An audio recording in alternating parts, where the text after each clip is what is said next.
I get the privilege of teaching courses in urban economics.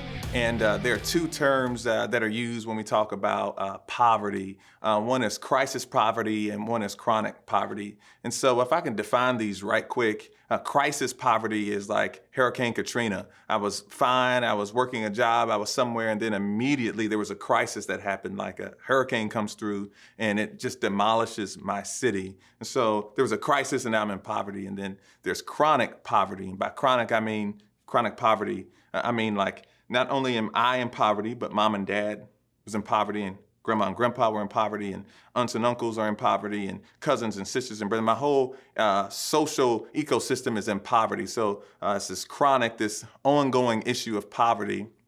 And one way in which we attack crisis poverty is like help. Man, there's a crisis, there's a hurricane, we send money.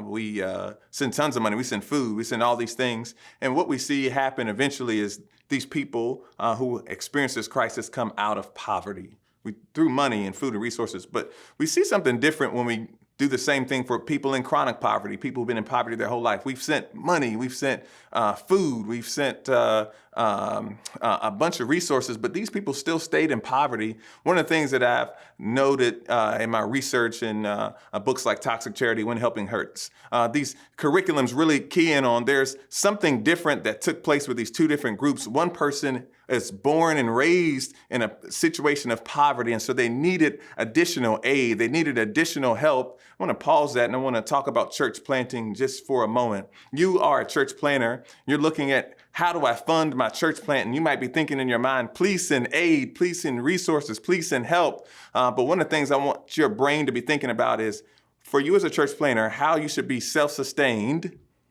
The goal would be is through the tithing offering of your local body. That would be the goal, the tithe and offering, the giving here. And so sometimes our mindset is if our sending agency, if our mother church, if our sending church could just keep pumping in resources, that would be what sustains me. Now listen, that's a great thing. And I'm gonna talk about ways in which to be bold and asking for resources. But if we wanna begin with the end in mind, my goal would be that we could be self-sufficient through our tithe and offering of our local body, so that honestly, when we desire to do ministry and honestly, when we desire to do mission, we don't need anyone's help because we are self-sustained right here. If you can think about that as you're planting, if you can think about that from the beginning, you'd be solving, going back to that situation, you'd be solving this chronic issue. The reality is, you're chronically going to have ministry budgets. There are regularly going to be ministry needs within your city. There's regularly going to be staffing issues, and your goal should be not how do I continue to get more resources from others? How can I generate resources within our own local body? So for me as a church planter, you're like, man, how did you do it? How did we make it? For 4 out of the 5 years I've been a church planter, I've been bivocational. Meaning I've had to work another job while also working as a local pastor. Why? Because I have a biblical responsibility to provide for my family and a biblical responsibility to respond to the call. And I don't want either of those to feel like they have to be in conflict with one another. Well, don't you got to provide for your family? Yes. Don't you want to respond to your call to be a pastor, specifically a church planter? Yes. So why did I have to be at odds? God was at work within my life to do them both. And so there might be a time in your ministry where you have to pick up a part-time job. You have to pick up some of these things. That's okay. That's not a bad thing. All that's doing is creating more resources, you yourself, for your local church, for your local ministry, for your local body, so you can do the work that God has called you to. All right. Secondly, so it's like, all right, okay, so maybe working a part-time job still isn't enough. Maybe that doesn't quite meet the needs. Well, here's another way in which I want to call you to be bold. Then ask.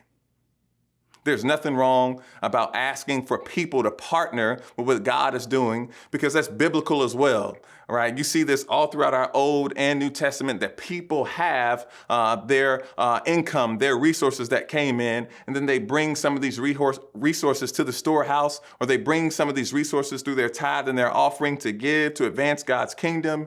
And you, my friend, church planter, church planting team member, you do have an ability to get access to that. And so when you approach somebody about partnering with you, do it boldly.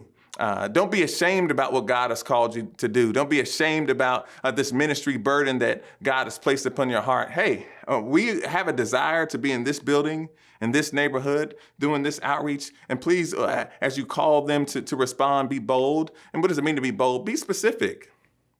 If your ministry budget is a certain dollar amount, if your ministry needs are a certain dollar amount or for specific items, be bold concerning those things. Be bold concerning those things. But I also want to say to you, church planner, as you're bold and asking, please have in the back of your mind, how can we also continue to grow to be self-sufficient, self-sustaining, so we can do what God has called us to do out of your own local body?